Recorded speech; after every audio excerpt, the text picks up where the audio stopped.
share? Yeah. Bismillah ar-Rahman ar-Rahim. Alhamdulillahi Rabbil Alameen. Wassalatu wassalamu ala ashraf al-anbiya wal-mursaleen. Nabiyyina Muhammad wa ala alihi wa sahbihi wa sallam. Amma ba'd. Jazakumullah khair for everybody coming out. This is basically us presenting information and the goal and the things that we want to do with Imam Muslim Center, Family Center. So it's not like, this is not a lecture, you know what I'm saying? It's not a lecture, but it's more or less, what are we trying to do? Who are we, who's involved, and what do we want to do? So firstly, in Baba Tarif, just as we were told that, which is fine, that a lot of people don't know who you are, meaning us, which is not a deal to us, but if you're going to be talking, people want to know who they listening to. So it's not just myself and Ali, but Mufti is also involved. Myself, Ali, and Mufti. So, and we all know, most of us, we know Mufti Muhammad ibn Munir, mashallah, that he don't really need no introduction. Honestly, he doesn't need an introduction. Mufti graduated from Medina, bachelor's in Hadith, and he did his master's in Hadith. He's working on his PhD. But he's the Imam now. He's from Philly, but he's the Imam now in New York, Jamaica, Queens. South Jamaica, Queens? Right. He's the Imam now in Jamaica, Queens. I think he's Masha Ahl-Sunnah on the Van Wyck. Ali, next to me, known as Ali Davis. Ali, he's from Philly also, graduated from Imam. We actually went to the same college, Kulliyat al-Qadha, but he was the first one, mashallah, tabarakallah, the first American to graduate from that college, the College of Qadha, which is judiciary studies, which in general, it was under Sharia at one point. It used to be under Sharia, but then they split it and they made its own college. So basically, if a person was a Saudi citizen, like the Saudis, if they want to be a lawyer, they go to Sharia, right? If they wanted to get a job as a lawyer, or not, if they went there for that purpose. If they graduated from the Kulliyat al-Sharia, they would be qualified to be a lawyer. If they went to Kulliyat al-Qadha, the judiciary program, they would qualify, not just right after you graduate, to be a judge. Not that you graduate and you go right into it, then you got to do on-the-job training and all that. So, mashallah, akhuna, he was the first American to graduate from that college, as it was a college by itself. And I studied in the same college and finished, after he finished in the same college, Kulliyat al-Qadha. So myself, Ali, and Mufti, we'll be the ones pretty much, or this is the idea that we had. Why? A lot of reasons. Alhamdulillah, we're blessed to go study, and a lot of us didn't go there to come back and give da'wah, honestly. We thought that we could just go there, learn Arabic, study, and then come back, or not even come back.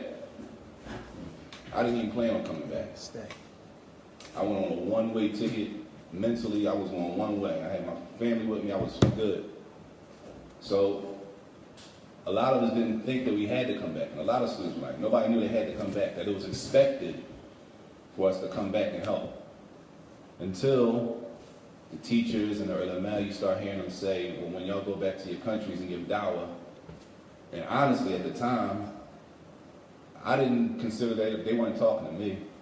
I said they must be talking about, I'm from Philly. You know, we got plenty of students, so they don't need me. So alhamdulillah, I'm good. But another year went by, and you start hearing more ulama say, you start hearing more scholars say, when y'all go back, y'all gotta do this. When you go back, you should do this. Make sure y'all do this. And then the reality hit that eventually you do have to go back. So now you gotta really, you know, mature, and as we say, man up, and look and say, okay, who am I going to be dealing with when I go back? what problems are going on, how can I help? You gotta really know the people, like you said, you gotta really know the people you're dealing with in order to really help them. So from the advice that we got is, and just to show you how big it is, how much responsibility that the ulama, honestly, that they look at students, and when they give you their personal time, let you in their houses, right? Maybe twice a week, maybe more. There's one of the ulama used to let us come to his house 5 days a week. We used to go to his house like every day at one point, right? And they would share with them a G. I feel like he told us one time, and this was the time when Obama, this is the time when Obama got in office, right? And this was early when I got there. I was still in the language program. But he sat us down, and it was me, Ali, another brother was with us. So he sat us down, and he said, and I was in the language program, he said, if y'all want to go back to America and just deal with the couple little people around you, and that's all y'all want to do, just help a couple little people that's around you, what y'all have right now is enough to go back and do that. This was 7 or 8 years ago. That was an Arabic program. Arabic program. Just a couple little people you want to help out, that's enough right now. You don't have to go and graduate and study all the next another 4 or 5 years. You don't have to do all that. You just want to help a couple people. He said, but what I expect from y'all is to go back and have a taqfir, have some effect on not just your city, on your state, and on the whole America. That's what he told us. And we sitting there, I know I'm sitting there looking like, I definitely didn't sign up for this. I did not sign up for this, Sheikh. I couldn't tell him that, but I'm looking at him like, but just to let you know how the expectations. The expectation is not that you come back and you limit yourself and you talk to this 3 brothers, 4 brothers benefit, and that's it. That's not the expectations that they have. And that's not the expectation of the Jami itself. Umar Qura wa Medina. And the mission statement is, did y'all read the mission statement? It's these 2 brothers, and nobody knows, alhamdulillah, they get ready to go away to Medina. They got accepted to Medina, mashallah. So they get ready to leave, mashallah. You know. So they expect stuff from us. They expect us to contribute. Everybody has to do what they're capable of doing within the realms of your ability. So what we did is we looked, we here, we talked to people, and we said, you know, and I'm going to stop right here because this project has nothing to do with any other masjid. Meaning, this is not an offset of this masjid. This is not a call for the Imam Muslim Family Center. Come here, don't pray there. Come to us, they messing up. It's not about that. Whatever brothers are doing, I don't care what masjid they're from. Whatever they're doing, alhamdulillah, if they benefit people. If they're harming people, that goes for us too. Everybody has to stand before Allah Yawm al-Qiyamah. This is not about trying to pull people away from this masjid. Come listen to us, don't listen to them. This is about building. I left 9 years, alhamdulillah. Wallahi, it was like I pushed pause. It was like life was on pause as far as a lot of essentials. I'm not saying nothing didn't get done, but a lot of essential things we don't have. I'm not pointing the finger saying they should have did it, why they didn't. It don't even make a difference. If it doesn't exist now, it doesn't make a difference who didn't do it. We don't have it, period. We need to get it or work towards getting it. And that's what this project is all about. It's not about criticizing Fulan because he didn't do it, why he didn't do it, why this one didn't do it. What are we going to do to fix it, period. One of my things is, 15 years, I don't know any brothers personally. Children here in America, Hafiz Quran, finish the Quran. We're not Arabs is not an excuse. Because there's people here doing it. We're not Arabs is not an excuse because there's a bunch of people that's not Arab here in America doing it. It's not an excuse we're not Arabs. We don't have people teaching Quran, it's people teaching Quran.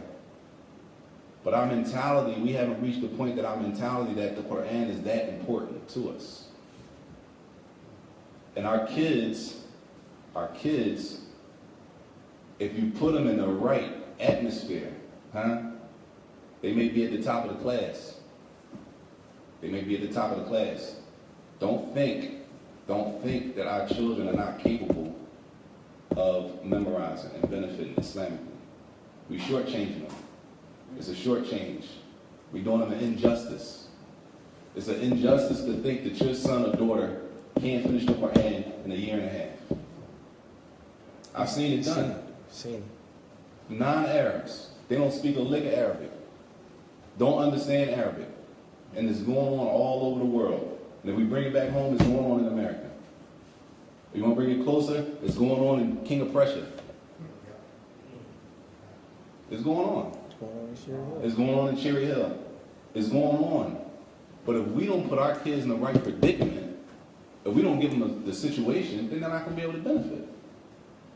10 more years going to go by, huh? And what's going to happen? It'll be the same situation.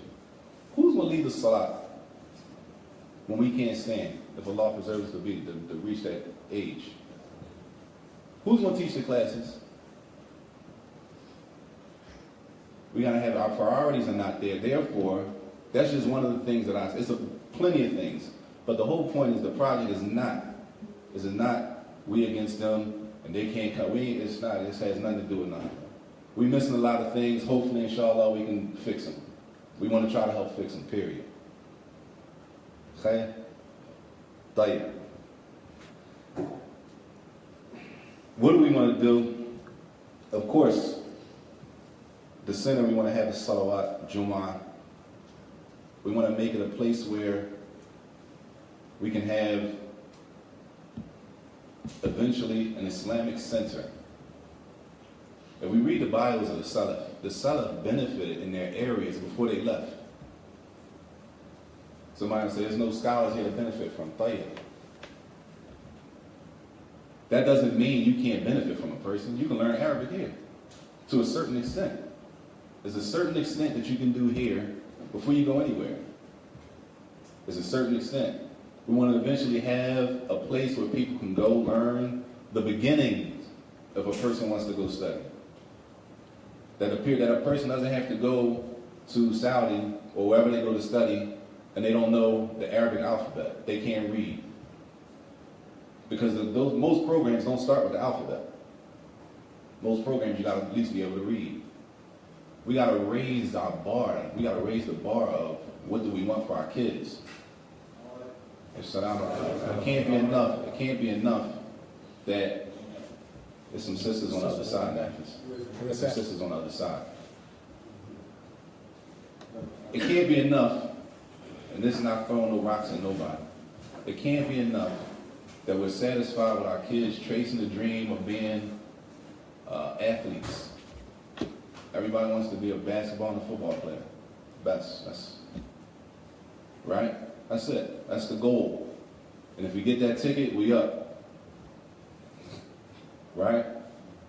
All other stuff, all our children will be chasing that same thing. Tell you, we need doctors. We need female doctors, so when our women go, we don't have to go, like, we all know the situation. Our women covered all up, they gotta go in there and then the man gotta look at them. Like, when do we get tired of that? You know what I'm saying? When do we get tired of our children not being better than us, Islamically? You know what I'm saying?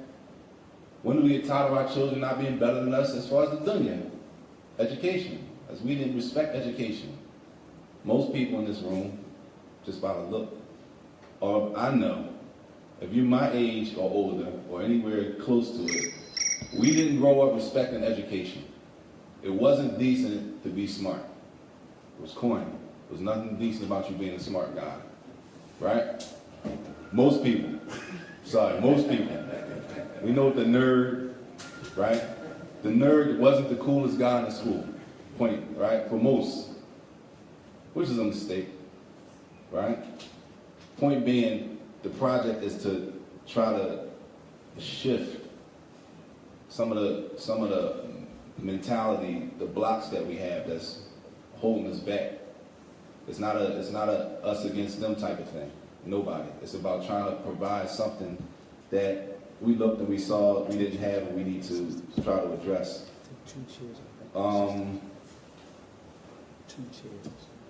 Thirdly, outside of the Islamic studies and stuff like that, we want to try to deal with some of the some issues that are specific to the inner city. A lot of things that we go through all the time. Jail release programs. So, like, and he's going to go into a little more detail on some of the programs. A lot of different programs outside of the masjid. Programs outside of the masjid. Programs that don't have anything to do with religion. Brothers, some people don't know how to put together a clean, nice resume for a job. A lot of us, ain't no problem. Ignorance is not a problem. It ain't a problem not knowing. But we should want to learn how. We shouldn't be shy to say we don't know. We should be able to come, and if I don't know, maybe the center can be in contact with people who can do it. I'm not a computer guy, but we got people on deck ready to help out if people want to learn IT. You know what I'm saying? Stuff like that. Whereas the benefit goes beyond the four walls of the masjid. It goes beyond the classes in the masjid. It goes beyond the Jumu'ah. You know what I'm saying? Yeah. Yeah. So that's a big part of it. Going outside, a little further out. That we're not just always talking to ourselves, but we're in contact with stuff. For example, I just mentioned, for example, it's a free tutor program at the University of Penn. Free, right? It's free. Kids go in there, you set up your program, you set up whatever grade, 3rd, 4th, 5th, 6th, 7th, 8th, right? What time you need? 4:30, 5:30, 6. It's free. How many days a week you want? 2, 3, 4? A lot of people don't know about it, but it's free and it's right here and it's available. And it has nothing to do with deen, but it's a benefit to all of us, right? If our kids need it, or whether the teachers, men or women, tell you if you specify, I prefer a man or a woman to teach my kids. Best. It's not, everything is not difficult. Cut off. It's a sheet, fill it out. Any comments? Yes, I prefer that. A woman, I prefer that. It's free. Stuff like that we want to try to open up and have, not that it might not all be contained in the center, but at least at the center, we have connections to people. We can connect you to somebody who's doing that. And that's a big part of the center outside of the basic Islamic activity going on as far as the masjid, Jumu'ah classes and things like that. Why another masjid? Somebody might say we have plenty of masjids in the city, which is not a problem. It's masjids on everybody been for Hajj or Umrah, it's masjids everywhere. We're not going to build a masjid next door to another masjid, but if it's a dead spot in the city, why not put a masjid there? If there's no Islamic presence in the area, why not? It's not a call to don't go there now, come here now. Now we're going to put this here so everybody can leave them and come here. That's not the call. Has nothing to do with any of that. I just want to make that clear. This has nothing to do with nothing like that. It's a dead spot. We want to try to enhance it. We want to try to give some, hopefully, inshallah, put some things out that we don't have, but we lacking in. And the things we're going to mention, maybe we missed some things. That's why y'all are here. This is not, listen, I don't have the money to build a masjid myself. I don't have it. Neither does he. Neither do the people that's helping us on the board. So this is for everybody. It's not for me. It's not going in my pocket. I would like to see some of our children come out. They want to go study. They want to go study. Not that all of them got to go study. But some of our kids should want to go study. Some of them should have a desire to know their religion on another level. We have to give our children the opportunity that a lot of them don't have. And we can't think that our kids can't do it. Because you can't do it or I can't do it means nothing. How old are you? You, young buck. You, how old are you? 8. MashaAllah. 8. He should be done. If we put him in the right atmosphere, he's done in 2 years. 2 years. A year and a half, maybe. Sometimes if you haven't seen it done, it's difficult to fact that, like, 2 years, you sure? Allah, it's going on everywhere. There's no reason that we shouldn't be doing it. The reason we're not doing it is we don't have anything established. We haven't built anything to put Muhammad in that area and say, "Tayyib, yalla." We still arguing about nothing. Then we look up, still have nothing, for the most part. It only takes a year and a half for a brother Muhammad at 8, 10. I know people. I know a brother, man. He didn't. His Arabic was like he struggled through the whole Arabic program. He didn't even. He was a half of the Quran. He memorized the whole Quran. Remember Hassan from Britain? He memorized the whole Quran. He was in class one day, sleep behind me. There was a brother walking around on break reciting Quran. The brother's in back and he's asleep. So the brother was walking around reciting Quran, makes a mistake when he's reading Quran. I'm not even paying attention, I'm doing something else. The brother wakes up out of his sleep and says, "Akhta, you made a mistake." So the brother turns around, screaming, "How you tell me you made a mistake? You sleep. How you talking about I made a mistake?" Now they arguing in the class, I'm trying to cool it out. So I turned around, I said, "You sleep." I said, "How you make a mistake? You sleep." He said, "Brother, I was asleep, but I heard it. He made a mistake." You know how he memorized the Quran? This will show you. When he was 10, his father took him out of school. Took him out of school. Huh? Took him out of school and let him go sit with a Quran sheikh 5 days a week, and he was finished in 2 years. 10 to 12. He said when he went back to school, it was like he never left. That's exactly what he told me. Hey, yes. You can tell him about that. It's people, they're not Arabs. Imam Muslim wasn't an Arab. Many of the other men, they weren't Arabs. We don't really have an excuse that we're not Arabs. Our children are not Arabs. They don't know Arabic. They learn Arabic. It's not that difficult. We got these restrictions on ourselves that we restrict ourselves and we think our kids are restricted. It may be from our sins, our old age, that we might not be able to retain. But they fresh. And I know my kids, when they went, it only took, before they passed me, before I looked up, they were passing me with Arabic. Passed me, easy. I had to turn it on. What did he say? I don't know. I couldn't understand what he said. That ain't translating for you, basically, what people are telling you on the street. It doesn't take long. But they're in the environment. And if we don't see the importance of putting our kids in the environment, we're going to see the same situation going over and over. And it's not that we can't do it, but it's about environment. Building an environment where we give our kids, our children, a chance to go further. There's no reason. There's no reason. This is me personally. If my kids know Arabic, there's no reason that a brother that I see all the time, his kids don't know Arabic. There's no reason. There's no reason. If that's what we want. If that's what we want. We find a place, consistent, sit, and teach them Arabic. Arabic. Basic. It's no reason. It's no excuse. Some things that I don't see excuse for us. All of the Muslims in Philadelphia, majority of our kids are in Juz Amma. That's a problem. It's not that they can't do it. Can we blame them? Can we blame the kids? Because we don't hold no punches when it comes to sports. We out there at that sport, whatever it is, basketball, football, we out there 4 or 5 days a week. Coaching, mothers out there, and our sisters, they out there. They out, brothers working, whatever.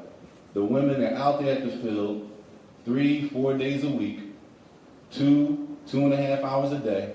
So, nobody's saying there's nothing wrong with it, but where's the hirs, where's the diligence when it comes to Arabic, when it comes to Quran, when it comes to learning Islam. You tell him, well, how long is the class? Well, it's going to be on Saturdays from 10 to 1. I don't know if he could do 3 hours. It's kind of long. How much is it? I said, oh, man. Thought it'd be free. Okay, subhanAllah. So, the cleat's not free. The arm sleeves, the headbands, the mouthpieces. We don't have a problem with that, which is fine. I'm not saying it's haram. But where's the balance? The balance. I'm talking about the balance. I'm not saying sports is haram. I'm not saying that. My kids were in sports. I'm not saying it's haram. But where's the balance? Where's the balance? We see we have a serious, we motivated for the sports because at the end of the day, if he makes it, alhamdulillah, right? If he makes it, alhamdulillah, right? It's the ticket. So the final goal is, if he really makes it, alhamdulillah, money. Right? That's the Saajid. If he's good, and we know if they're good or not, other schools are looking at him, and they're coming around looking, we go all the way in.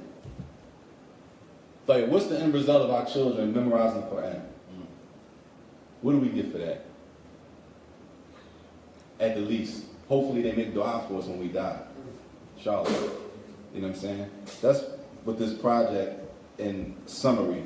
And I'll give the mic to Ali. He's going to go in on a little more specific of some of the programs that we want to try to do. If he doesn't mention something, it doesn't mean that we marked that out. It means that we missed it. That's why everybody's here. Who's here? We need input. This is not a Ali, Saeed, Abu Saad show. It's not that type. If we're going to do something, we have to do something together. If we're going to stand around and keep criticizing each other, we might as well just walk off and keep doing what we've been doing. And we can all talk about it on the sidebar when we see each other. Hey, what are we going to do? We've been saying that for how many years? So he's going to go in, inshallah ta'ala, on the details, some of the detailed programs that we're going to do. Inshallah. Bismillah wa salatu wassalam ala rasulillah wa ba'd. Mashallah, the brother said a lot. I just wanted to add something as encouragement too. There was a brother that studied with us. His name was Qasim. He had a brother named Muhammad. His brother was Muhammad, right? Yeah. Muhammad and Qasim. They both studied with us in Mecca, and they're both from the UK. So one of the brothers, both of them really, but so one of them, we had a conversation one day. His mom had passed away. We were in school, and he was hurt, crying and everything. So we went to the side. We started talking about it, what happened, so on and so forth. And he said to me, he said, when I was younger, my mother, she's the one that taught me the Quran. He memorized the Quran, and when we were in school, he was so good with the Quran that they made him lead one of the salats in the Haram, in Mecca. He was an Imam in one of the Saajid in Mecca. He was in the Arabic program with us. And it goes to show how much dedication when it comes to our children and putting work in. His mother put that work in. She put it in with her son. Both of them. They're both Imam. They both lead in Aziziyah right now in Mecca. He's still there. In Aziziyah right now in Mecca, it's 2 masjids. They're brothers. They lead Ramadan, Taraweeh, every single night. Their memorization is impeccable. But when they came to Saudi, they were regular people and they didn't know Arabic. They just knew the Quran. This was before they came to Mecca. So as years went on, we were in school, they went back to the UK and they opened up a Quran center, right? And they brought, I think it was Sudais, the Imam at the Haram, went out there to visit them, to help them get it set up. The fact of the matter is the Quran, brothers, is very important. And our hearts have to be attached to the Book of Allah. I just wanted to add that because I think that's important. I mean, this is somebody world that we knew. He came there, he gave us a story about how his mother, she worked hard to make sure he memorized the Quran every day. Even to the point he walks down the street, wherever he goes, he has the Quran with him. In our communities, and I'll add something else. Before we went to go study, we didn't realize how serious it really is. Studying Islam is not just going to a sheikh's house and sitting in the lecture with the sheikh. And then when you leave, you say, okay, if a person wanted to go overseas and gain accolades by sitting with scholars, it's not something difficult. It's easy. You could live in Saudi for a month and sit with 20 scholars if you want to, and then say, I sat with 20 scholars. That's not where the work comes in. The work comes in when you leave, when you go home, when you're staying up all night memorizing, when you're writing down and you're reviewing and you're going back and forth and you make munaqasha with your colleagues, munaqasha, you debate on issues. What do you understand? Why do you understand it? And I remember one day, we were with Sheikh Wasil al-Abbas, and, we were still in the mentality, we got to ask questions about everything. Ask. And one day he told us at his masjid, he said, listen, and this is no knock on anybody that went anywhere outside of Saudi to study, but he said to us, he said, listen, if you're going to ask about everything, I don't know why you came here to Saudi. You should have went to Egypt and learned Arabic and go back to your country and been a translator. And we looked at him, I'm like, well, why you say that? He said, because the reality, like what he mentioned, Sheikh Abdul Majid al-Subayr, he mentioned to us, like he mentioned earlier, you study 2 years of Arabic, that's sufficient. You go back, you teach whoever you're going to teach, what you know. But if you're going to take it to that level, you're going to study, you can't ask us every single question without doing your own research. The ulama don't respect that. And so a lot of times when we get the ulama come back and they'll mention something, and it's almost like they're treating us like kids. In reality, we put ourselves in that situation because of some of the questions that we ask, individuals. We ask, why did you spend 8, 9, 10 years of your life studying Islam, and you're going to ask me a question that you could research yourself and come up with a verdict? I can see you asking, is my understanding on this issue correct? I found X, Y, Z. This is what we researched. This is the position I came up with. If the sheikh says wrong, then you have the confidence to say, well, why is it wrong? This is why I came up with this. They'll tell you it's wrong because of A, B, C, D. You violated X principle. Okay, sheikh, where's that principle so I can find it? You can find it here, blah, blah, blah. And this is how knowledge, this is how the ulama teach. And for those that actually benefited from the ulama, they understand that. We don't come from, when you have that opportunity to study Islam, that's what you're doing. You're studying Islam. So there was another sheikh, Hassan Bukhari. He told us in the Arabic program. And he said to us, he said to me, actually, I was standing in the door one day. And he said, Ali, when you go back to America, what are you going to do? Are you going to get caught up in fitna? Or are you going to benefit your people? And then he mentioned Shaykh al-Islam ibn Taymiyyah, and then he mentioned Imam al-Nawawi and others, al-Hafidh al-Hakami. They were young when they died. And he said, what type of legacy are you all going to leave for your people when you're dead and gone? He said, this is the reality at the end of the day. This is the reality. And then we also had conversations with some of the mashayikh, and they would tell us, do you think that we give you all this extra time just because? Just because? Do you know how many Saudi students, we used to chase down the scholars? Chase them. Sheikh Wasil al-Abbas fleed us for a whole month and a half before he gave us a class. Right or wrong? Fleed. No, come back next month. We come back next month. No, come back next month. Sheikh, we pleading with you. We're from America. We need to get this knowledge. Sorry, fine. He eventually gave us a class. Every scholar we sat with and had personal classes, we had to chase them down. And when we chased them down and we talked to them, they opened up and they said, listen, now mind you, we're not the only students overseas. There's tons of students from all over. But the reason why they gave us that time, because of where we come from. Y'all need this. And they're looking at it so that they can get that reward. We get to teach y'all so you go back and help your people where you come from. We get to teach y'all so y'all can go back and help your people where you come from. Having said that, like Saajid mentioned, we didn't plan on coming back, period. And not only did we not plan on coming back, I didn't plan on coming back, and I know he didn't plan on coming back, being in a position to talk to everyone today about starting a community. That was not the plan. The plan was to go overseas, keep your family over there, and that's it. And look at the people in America, I feel bad for them. Right or wrong? That was the mentality. I feel bad for them. Because I'm saving myself. Y'all planning on better plans. Right. But the thing was, we're saving ourselves and our families. That's the mentality. And then when you start realizing that the Mashai looking at you like, no, y'all got to go back. Y'all don't have, no, you can't do that. Every student has to come back. every student has to come back and pay some type of zakat or charity on what you learn.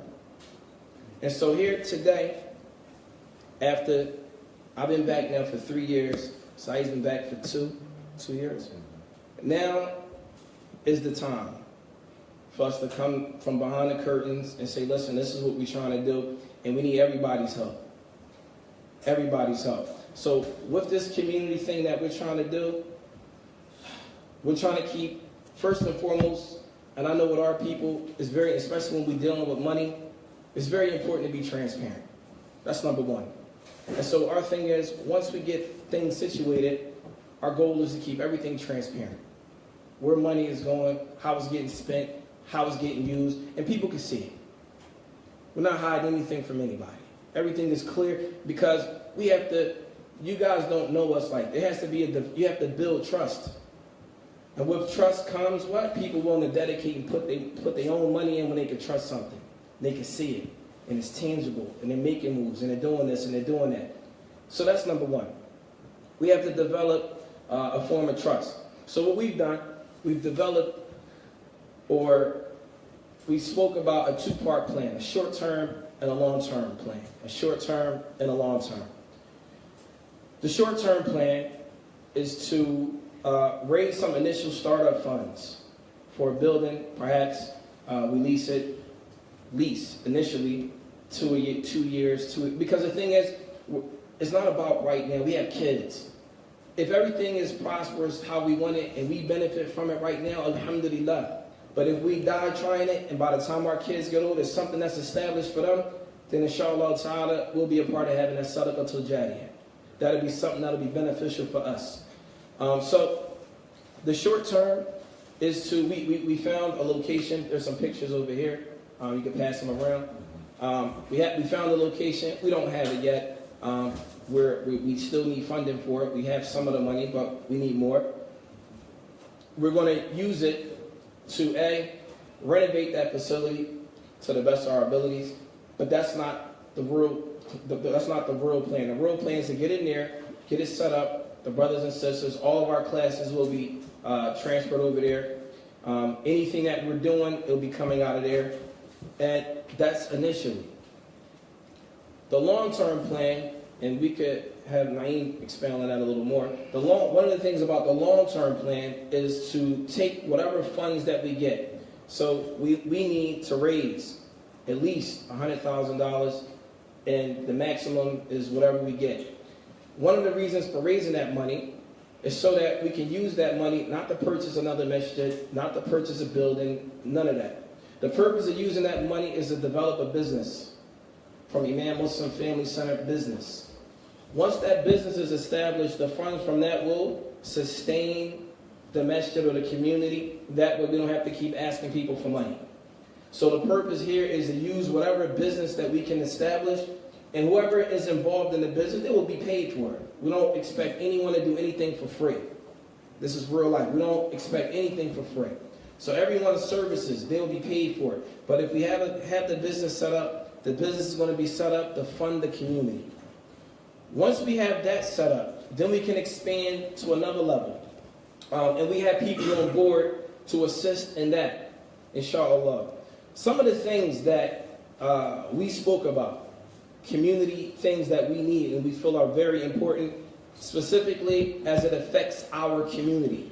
And we have a list of things here. The first thing that we look at is perhaps having a food pantry. Having a food pantry, clothing distribution, job training, as you mentioned, resume building, re-entry programs for ex-offenders when they come home. This is our reality. We can't act like this is not our reality. This is our reality. When brothers come home, they have nowhere to go. The jobs are not set up. We have nothing in place for them. And guess what happens? They come home, they want to do the right thing, they go hold out 6 months, 8 months, and their hands start itching. They start itching. And then they go right back in the streets, and they right back where they started from. That's not the plan. We have to develop something that's going to put an end to that. And we have to be serious about it. The next thing, we want to provide aid for the widows and the orphans in our communities. Ways in which we can aid and assist them. We also want to have free breakfast programs, soup kitchens, and shelters for homeless sisters and with children so they can have a place to go. All of these things. Another thing I mentioned, or I didn't mention, is that we want to have mentoring programs for our young men. We need our young men to take a step in a new direction. And it starts by leadership. Men have to be men. We have to lead by example. We have to lead by example, and we have to show these young guys. We got, we plan on having a lecture in another month or two. When's that, next month? Yeah, next month. Next month is a father-son lecture. Father-son, bring your sons out. Let's talk to them. What's their game plan in life? You want to be a doctor? Okay, who do we know that's a doctor in the Muslim community? Let's link them together from right now. Let's link them now so he can have mentors. You want to be an engineer? Who's an engineer? Yalla, let's go. Get with this young brother right here. Get his number. Mentor him. You want to be an IT, whatever you want to be, software engineer? We have software engineers in our community. They don't come around, but we have them. Let's go link them up. This is what we have to do. Once we establish that, when these young men get older, they're going to give back to their community, and then it's going to build. This is not an overnight thing. This is something that everyone has to put their hands in and get dirty. Enough for talk. We do a lot of talking. We're good for talking. We're good for getting everybody hyped up for a nice little talk, sensationalize everything. It's starting from the muscle. We gotta get our hands dirty, and we gotta work. And so that's in general some of the things that we wanted to discuss. And then with that, we're gonna open up the floor. We're gonna open up the floor for everyone here. If you have questions, put them out. And be open. There's nothing off the table. Everything's on the table. Totally transparent. Let me say one thing for the questions. All right, go ahead. Before the questions, everybody that's here right now, it's not 1,000 people in here. We don't need 1,000 people. If we're sincere, if we sincerely want to do something, you have to remember, this is not my thing. It's not his thing. If we're going to do this, it's going to be our thing. That means we have to put our time in. We have to put up our money. We have to put up our personal time where we could be asleep. But I know the Marcus need something. The family said we need something. The kids' class can't run if I don't get this thing. If we're going to do it. If we're going to be involved, we don't need 1 million people in here. We don't need it. We need sincere people who want to do something. That's all we need. And we need to make sure we're sincere. Make sure we're sincere. It's not that many people. We don't need 1 million people.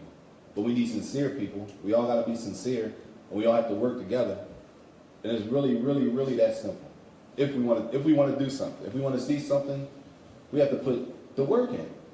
Just like everything else that we do that we want. People that really, really want to change their diet, they get up before Fajr and go to the gym. Nothing wrong with it. Alhamdulillah. Khair. But they want it and they do it. We make time for anything that we want. If we really want it, we make time for it. That's for all of us to look at it and see what is important to me and what's not important to me. What are the important things to a person, what's not important. We make time. We spend money on the things that we want to spend money on. We really want it, we spend the money. So we just got to be mindful of that. And we can just open up any questions, suggestions. I mean, we're really here to take suggestions and questions and stuff.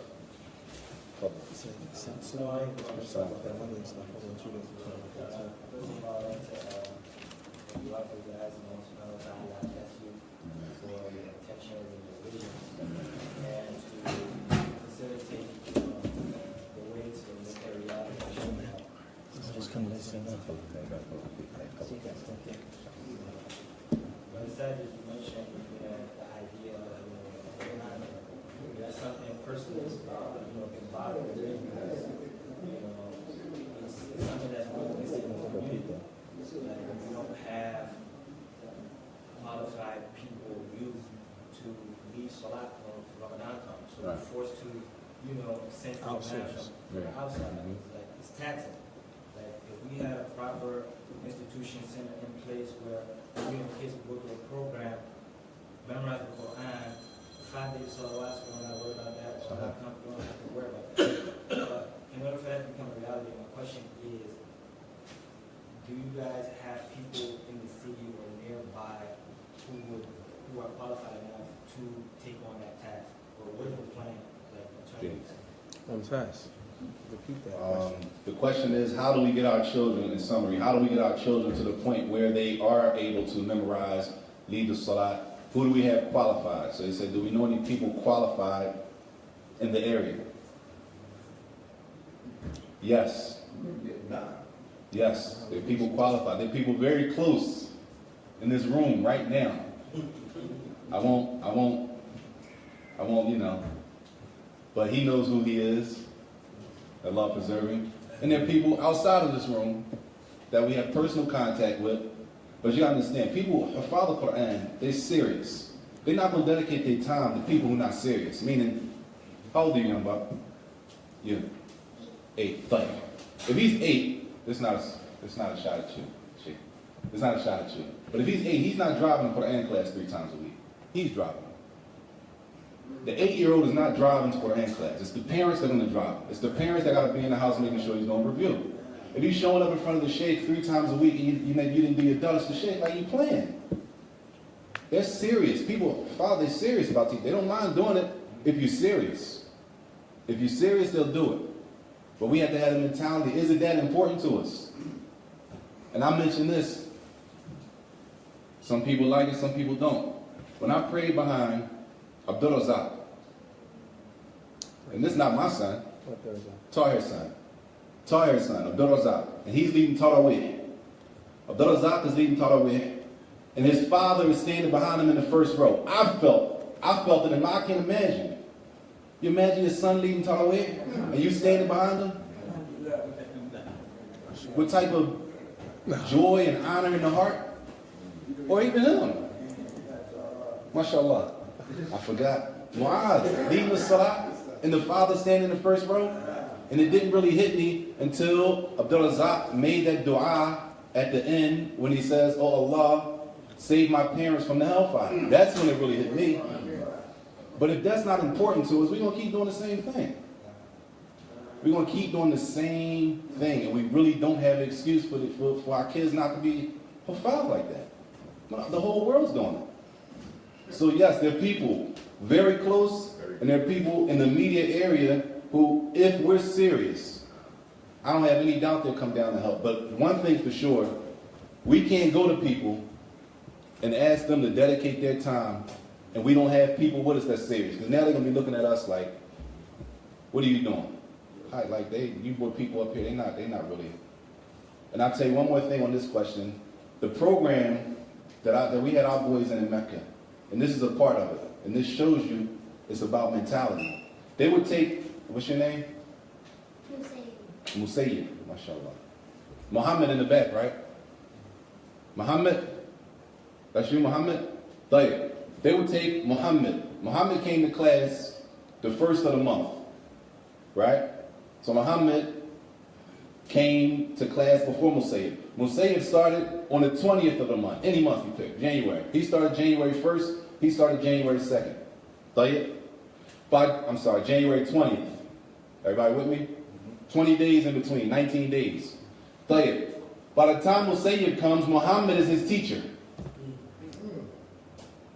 You with me? Muhammad is teaching Musayyib when he comes. Because Muhammad is built to a point where, no, he's not a sheikh, he doesn't know everything, but he's able to teach this portion that he needs.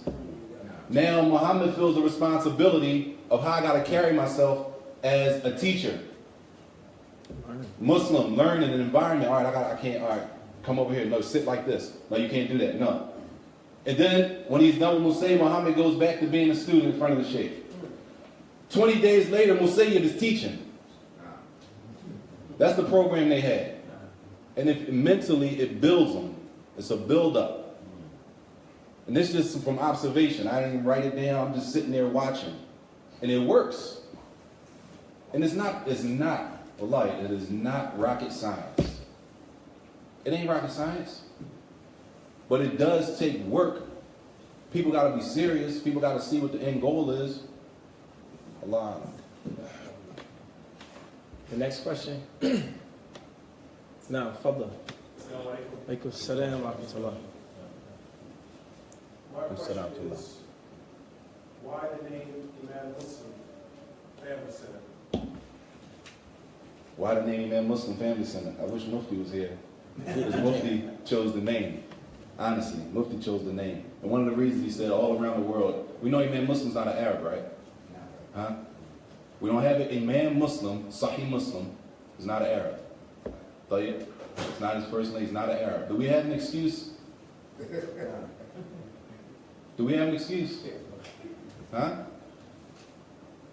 Anybody find us an excuse? We don't have an excuse. What is important? Not Arab. We're not Arabs. We can't memorize like that. That's a cop-out. Yep. That's a cop-out. That's a cop-out.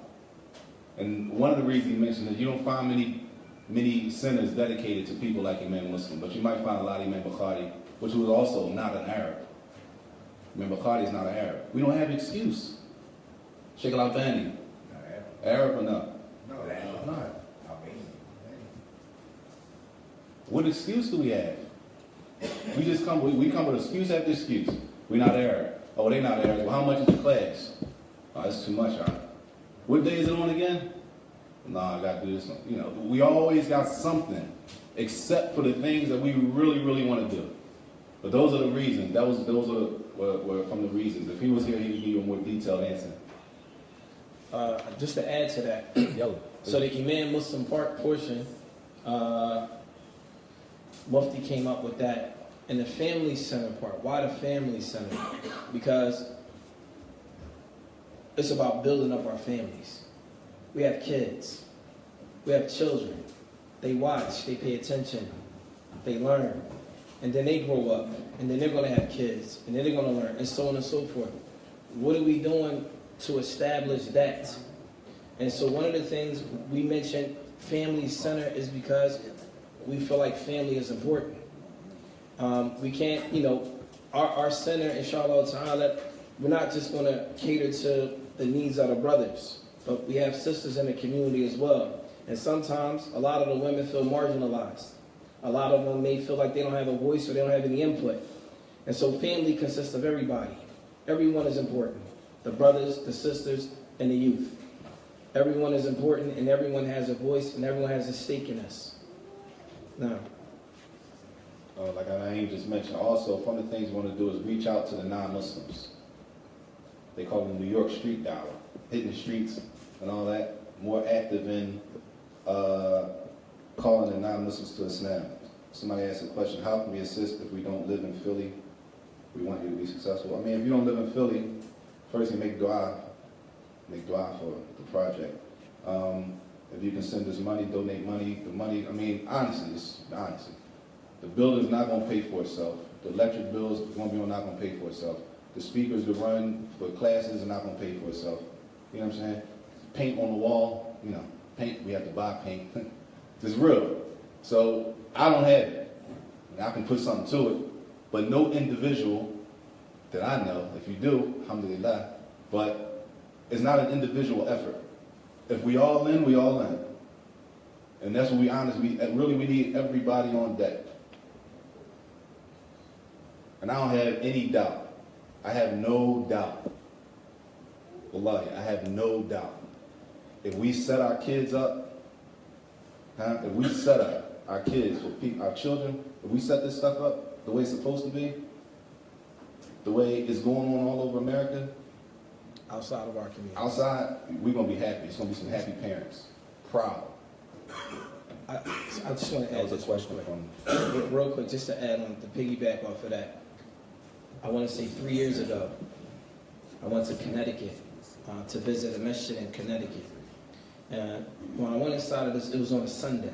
When I went inside of this masjid, it was 250 kids in there doing Quran. It was such, I thought I was in Saudi.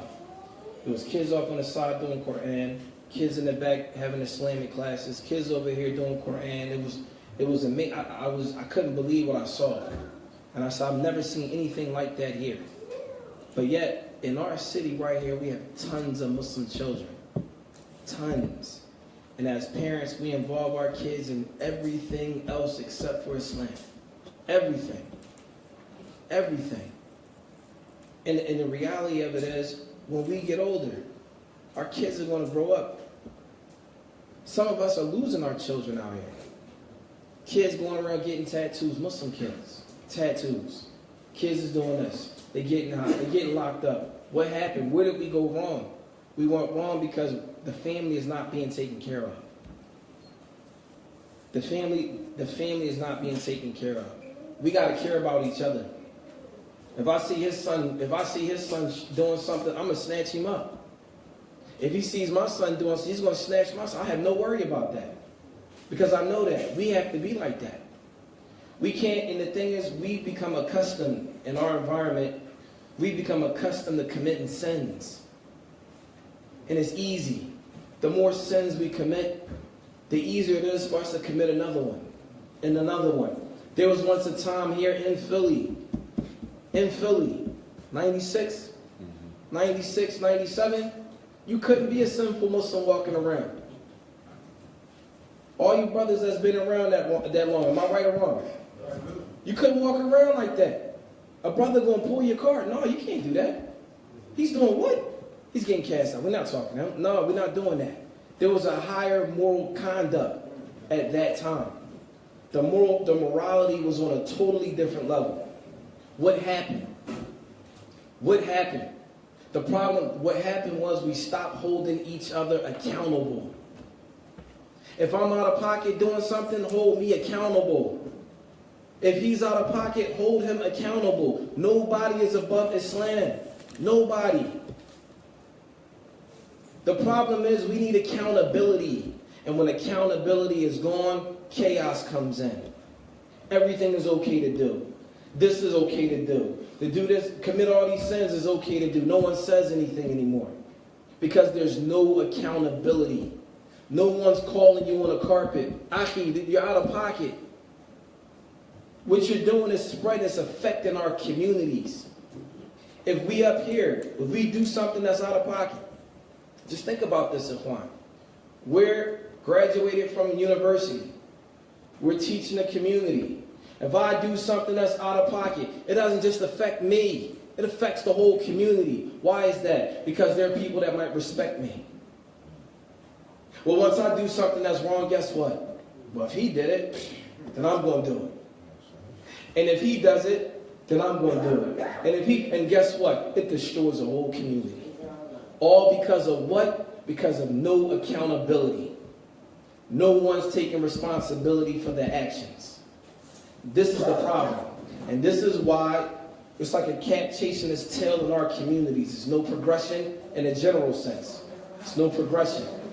Morally, there's no progression. Why? Because no one's holding anyone else accountable. No one. Now, next question. Fadl. Sit down, sir.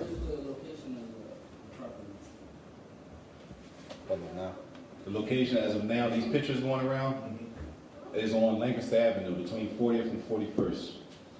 Between 40th and 41st and Lancaster, which is between two. The next closest masjid is on Gerard, Masjid Salam. After that, Yemen. So it's a dead spot. There was never anything down there. So it also has a parking lot across the street. Naeem will give you the details. When the questions are done, he's going to give you more details on the building, size, and all that stuff. Unless y'all want to do it. Any more questions?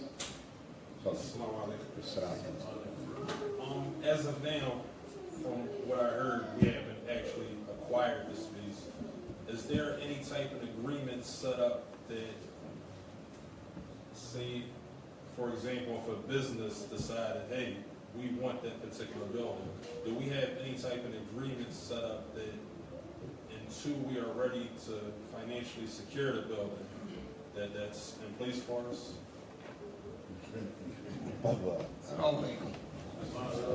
Well, yeah, it's an agreement set up.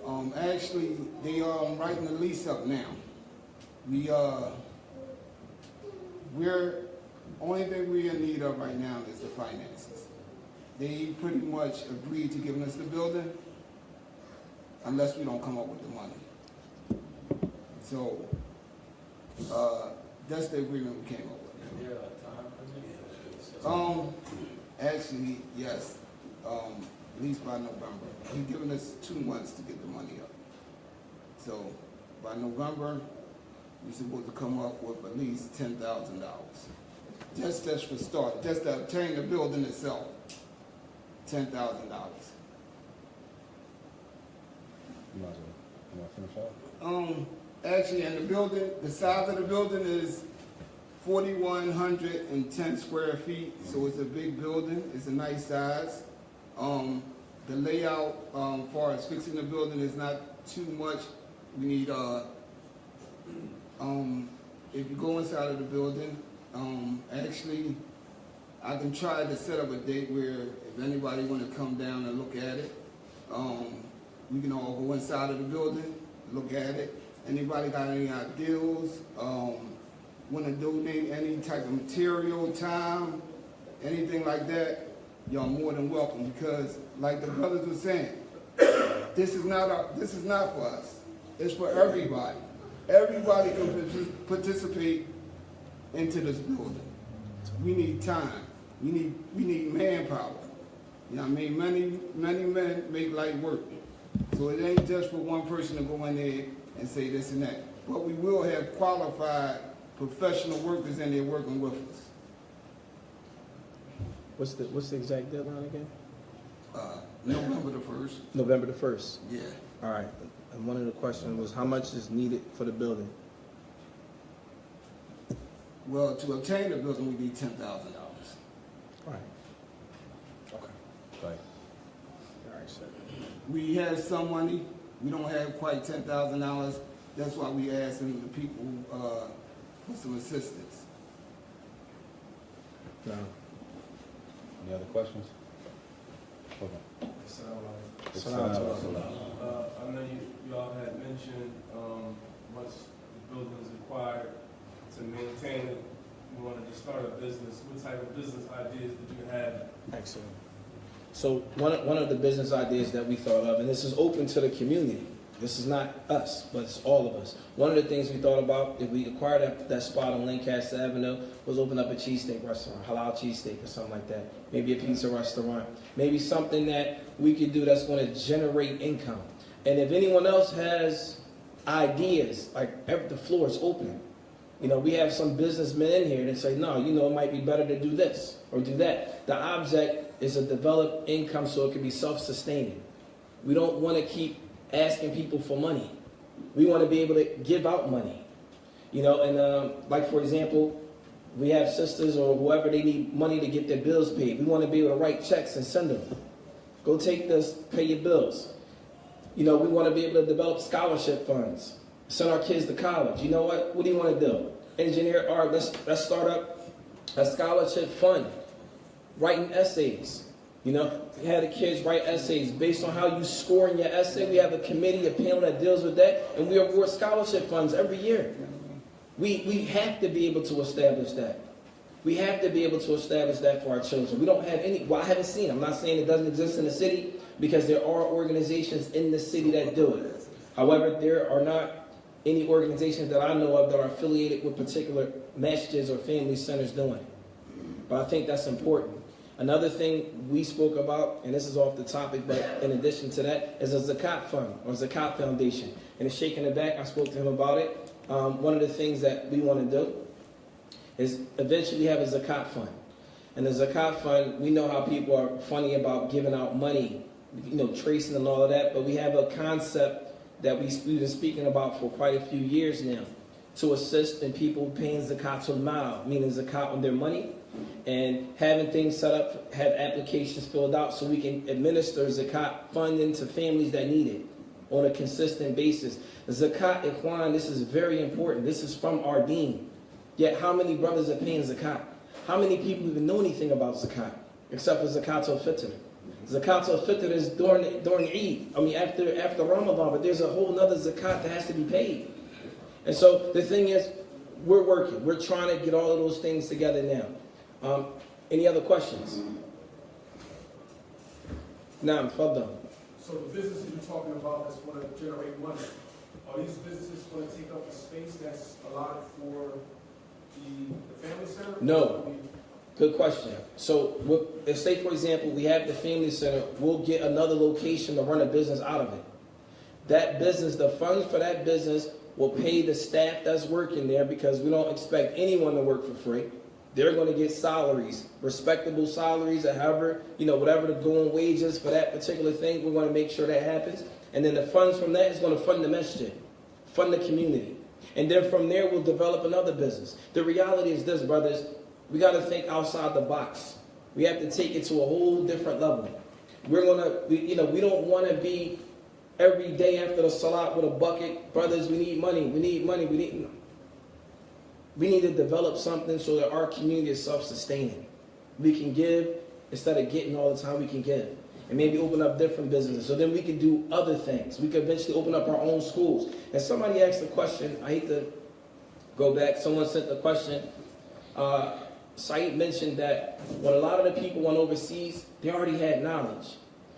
Some of the brothers that studied with us, before they came to Saudi to study, certain brothers from Africa, when they came to Saudi to study with us, they already benefited in their own countries. They already knew Arabic, they already knew Quran, they already knew fiqh, some of them already knew Aqidah, some of them already knew Usul. They were already set. Well, who did they study with?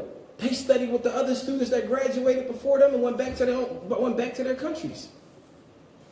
They studied with the previous graduates. So yes, we need to develop our own students to be able, when they leave, they go over there.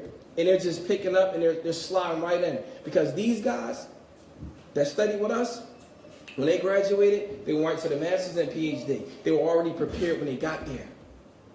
It's not like we have the ability to equip brothers and sisters with some tangible knowledge that they can use. So if they were to go overseas, it'd be a smooth transition. Like, okay, I studied this, I know this. Now instead it took us 6 years to 7 years to go into the books of Shaykh al-Islam Ibn Taymiyyah. They might be able to go in there right away. Once you start getting to those classical texts of studying Islam, it takes you to a whole nother level. But it took us 6 years to even build up to that. It took us that long to even think about getting on that level. To be able to go into the books of the Salaf and read and understanding their speech. Well, some of these guys, when they get there, they're already at that level. So they start out, imagine you going overseas and you're starting out reading classical texts. I remember when I first got to school and I visited Tahir, and we had a book, Rawd al-Murbi'. It's a book of Hanbali fiqh. And I didn't understand. The language was hard. I went and sat with him trying to read through it. And he said, listen, if you understand this book here, the language in it, it's going to take you to a different level. It took me 4 years, 5 years, 6 years to actually get an understanding of that book.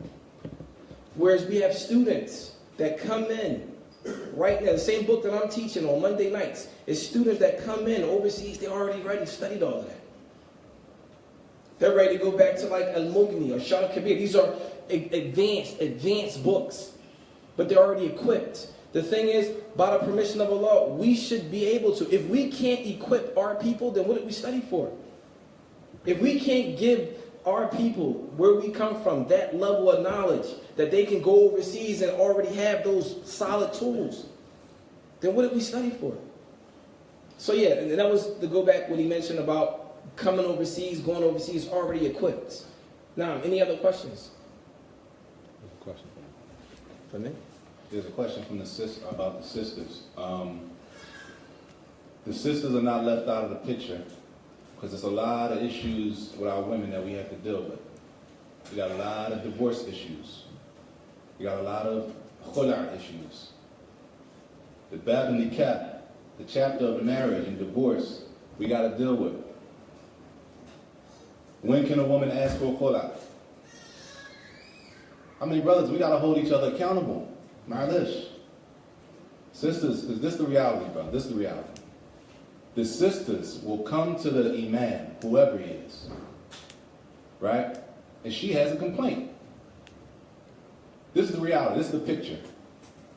The sister will come to me or come to him and complain about one of you that I love. Now I gotta hear this about you. What I do? I make an excuse for it, of course. Well, maybe this is this, or maybe this, or maybe that you did it. Nah, none of that. So what am I supposed to do? That's my man. I just fall back. Huh? We gotta hold each other accountable. Now what happens? We'll tell him, let's settle up. We can sit down. He don't want to sit down.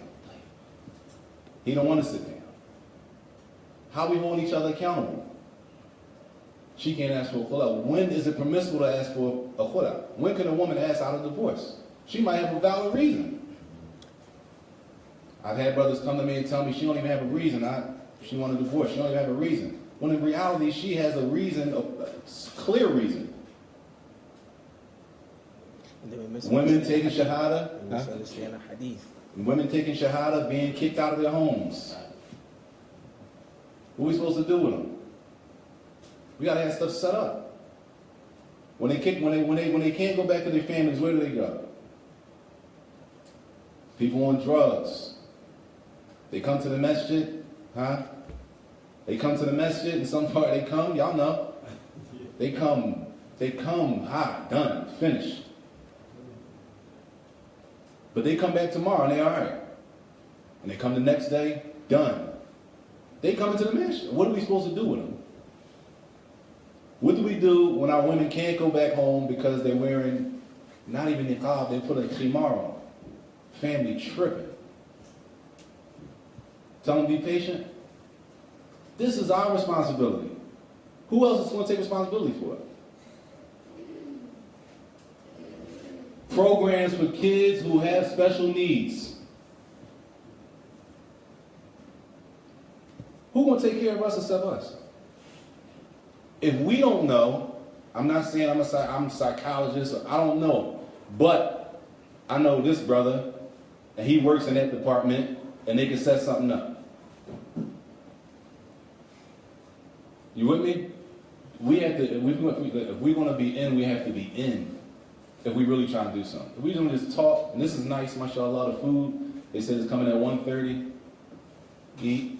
Food is coming, inshallah, 1:30, we can eat, talk, and then leave. If we're going to leave like nothing happened, then don't say, huh? We're not trying.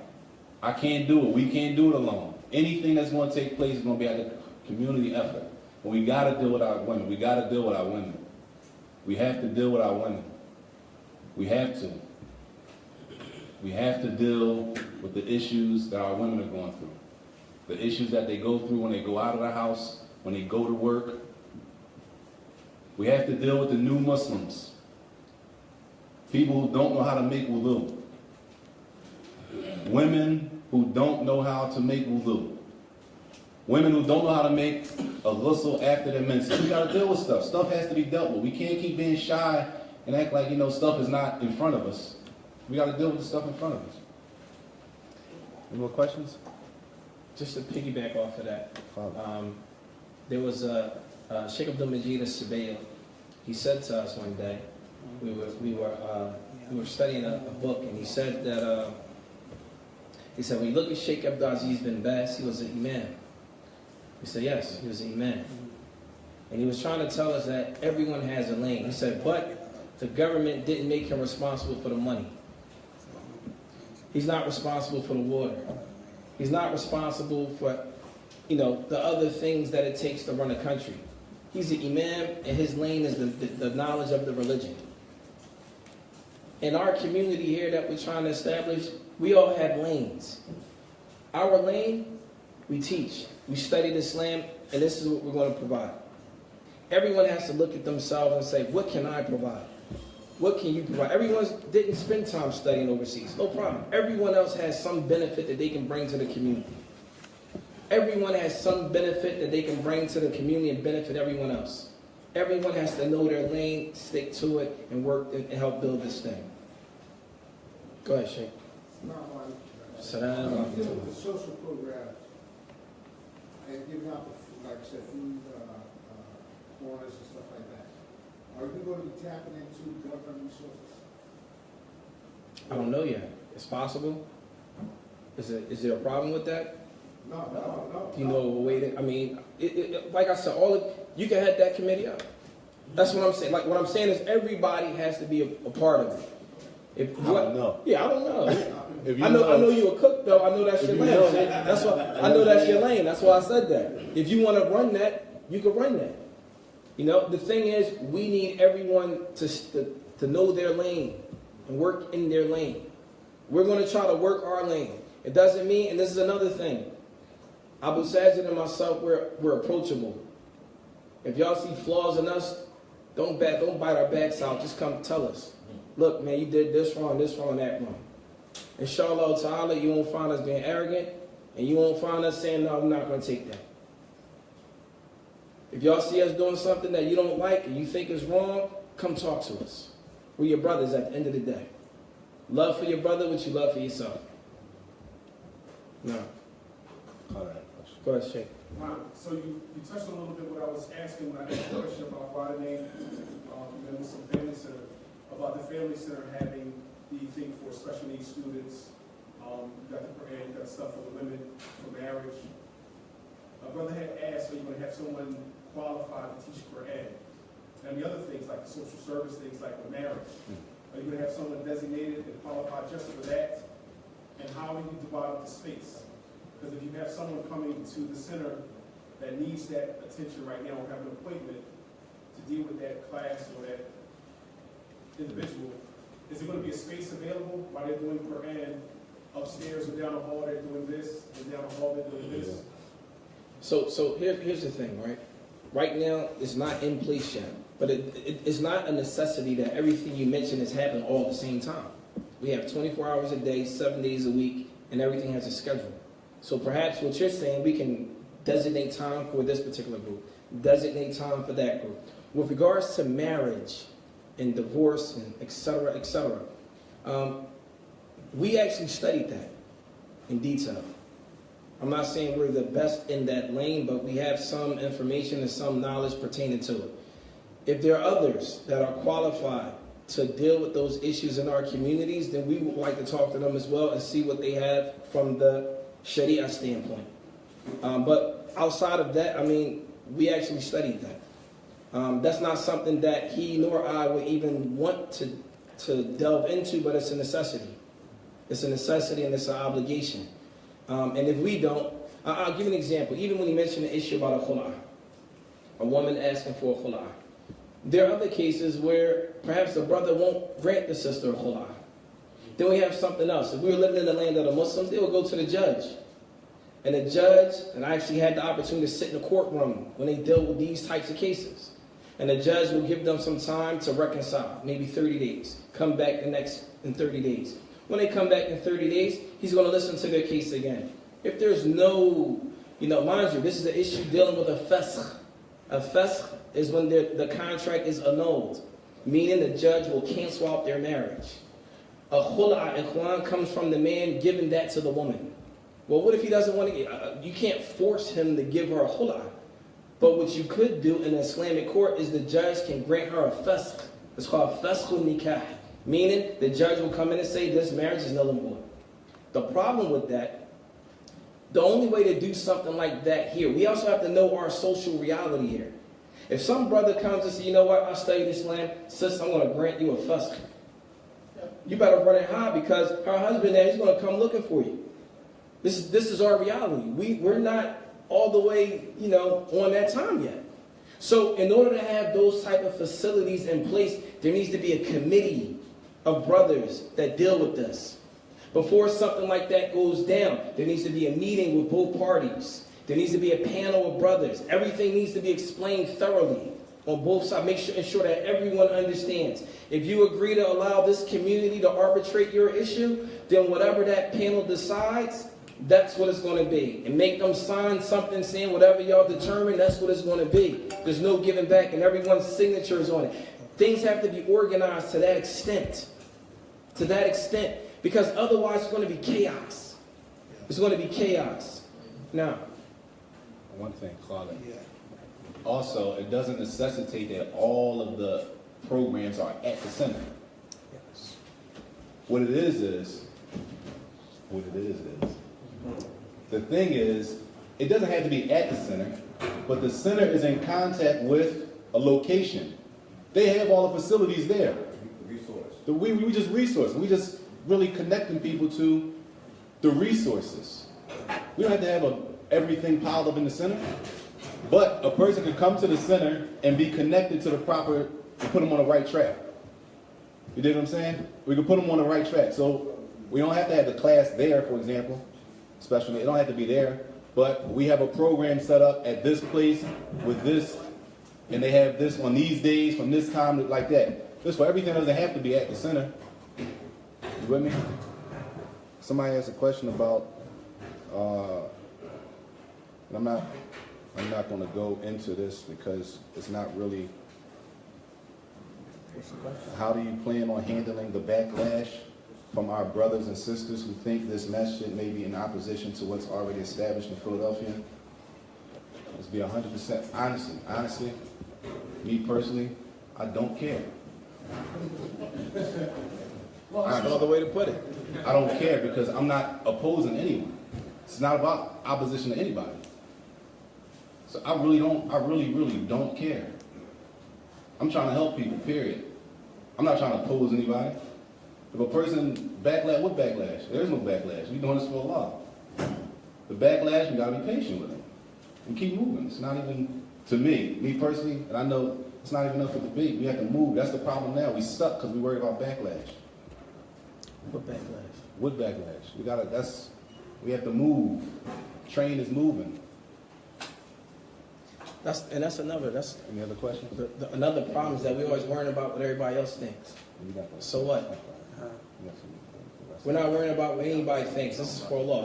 It's not to be, to go back and forth with brothers. And understand, like Saajid mentioned when we first started talking, this is not in opposition to anything that anyone else is doing. Rather, this is something that we're doing. Now you're going to give some more details about the building. Well, the brothers here, y'all had pledges in front of y'all guys. And if anybody want to pledge any money, anytime, even on these pledges, even though it's not listed, y'all can also write on there what type of time y'all can, if we obtain this building, what y'all qualified in to come help us. Y'all can come help clean the building out. If y'all lay carpet, if y'all paint, any type of construction work, plumbing, electric. If y'all want to donate any type of lights, any type of material for the building, alhamdulillah, that's fine. So if y'all want to fill out the pledge sheets, or anybody want to donate any money at this time, they can come up here and see Abu Saajid or Ali.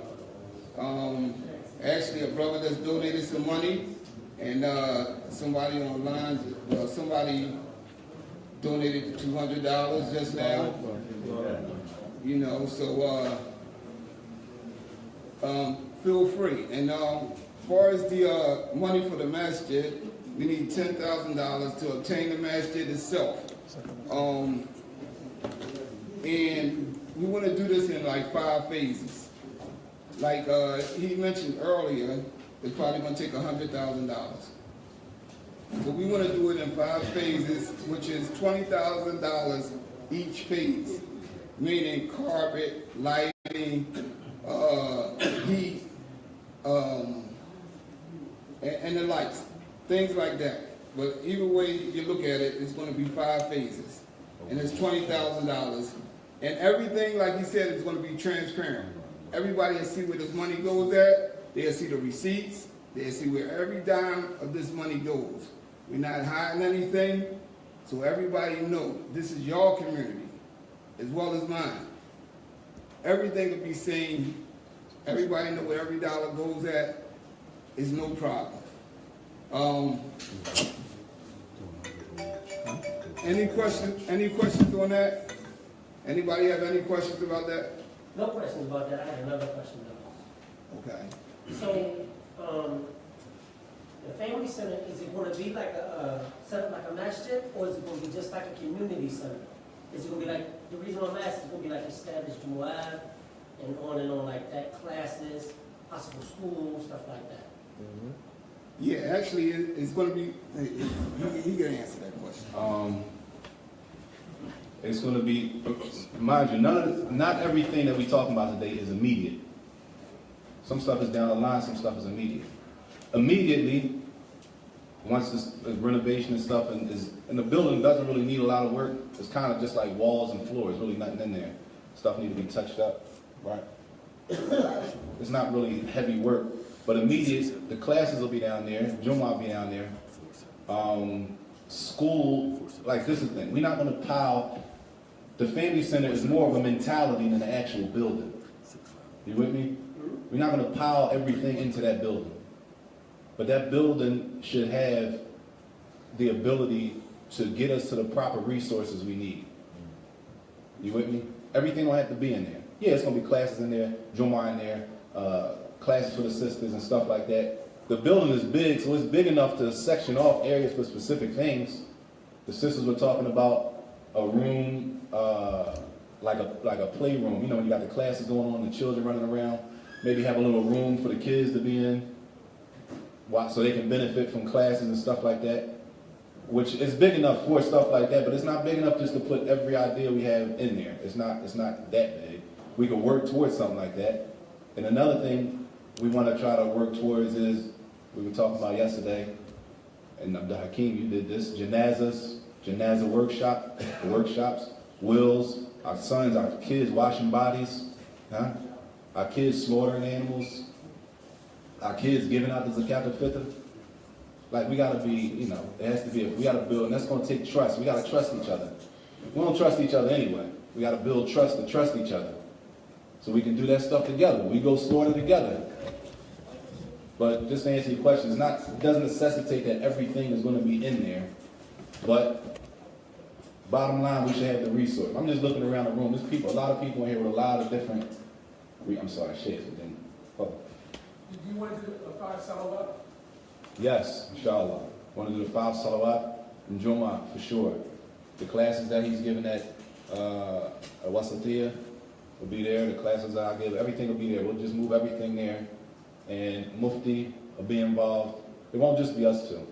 Because we want to build something to lab that we know. It's a bunch of students. It's a bunch of students who honestly, and I'm not even going to go into it. I don't even want to waste time talking about it. But because of the foolishness that we all know is going on, a lot of people just fall back and they deal with just a little small group of people. But, and it's based on, a lot of it is based on just headache. People tired of the headache. So brothers just, and there's some strong, mashallah, there's some strong brothers. There's some strong brothers that we know that are mashallah. That I can just, you know, I don't mind stepping back. Alhamdulillah, he doesn't mind, alhamdulillah. There's some strong brothers that we know that will be willing to come and help out. So it doesn't necessitate everything will be immediate and everything won't be there, but we really eventually want to build where we can have, I'm sorry, Rose, I got you right at home.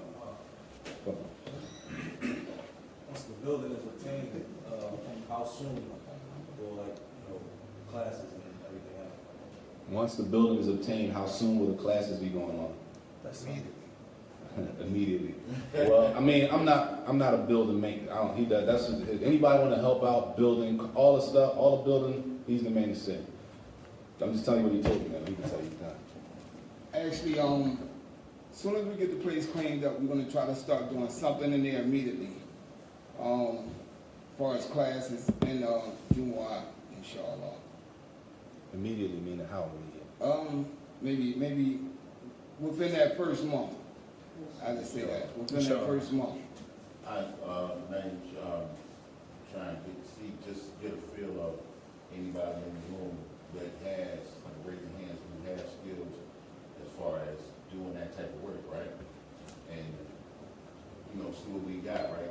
Then trying to arrange with them for the time, like you said, where they can go down and actually see, get an assessment of the building, to find out what's exactly needed and where they can actually fit in by seeing it, so we can try and set up a time that they can go down there and do that ASAP. So, Did all the brothers in the room hear what he said? No. If y'all didn't, he's saying anybody in this room that's qualified to come help in this project, if we obtain a building, can I see a show of hands that anybody that does electric, plumbing, or any type of thing like that, that can dedicate their time and come out there in their first month and come help out? I see enough hands right here.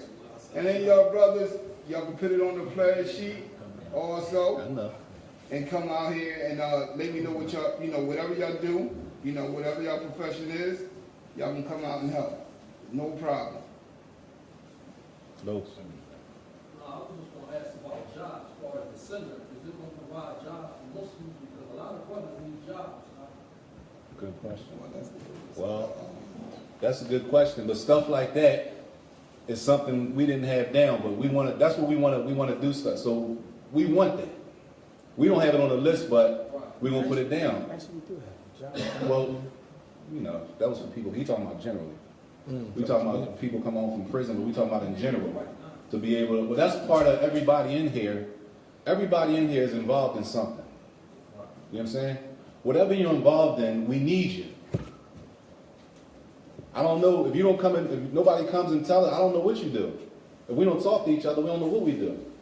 You feel me? So when you come and you say, listen, I'm down such and such, I got a line on it, it's coming up on the 30th, I know I got at least 5 spots I can get people in.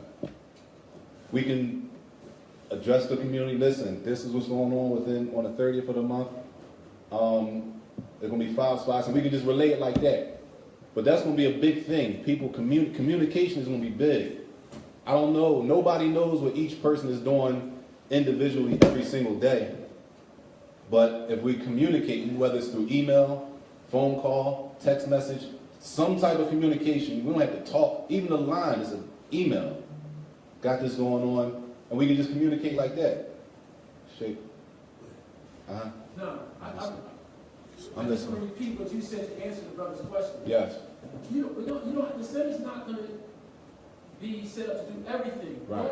One word you didn't use, and I hear you say is referrals. Right. Maybe the center's not doing jobs, Right. but we're in contact with enough other professionals, organizations That's that what are it is. already doing those things, No. so I can drop you a referral.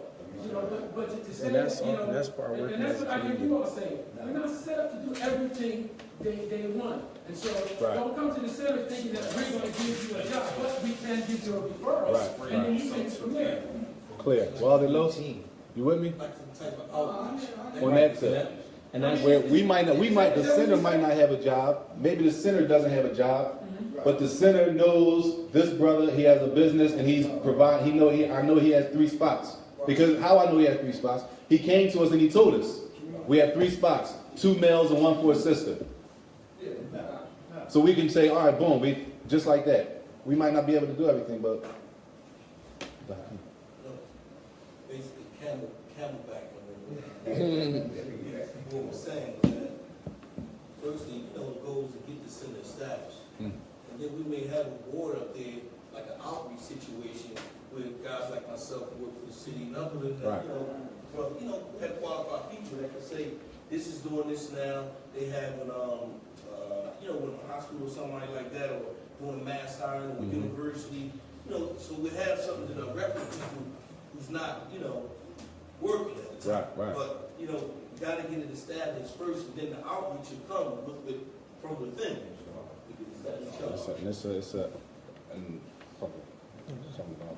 Like the brothers in here that said they got professions in certain areas, right?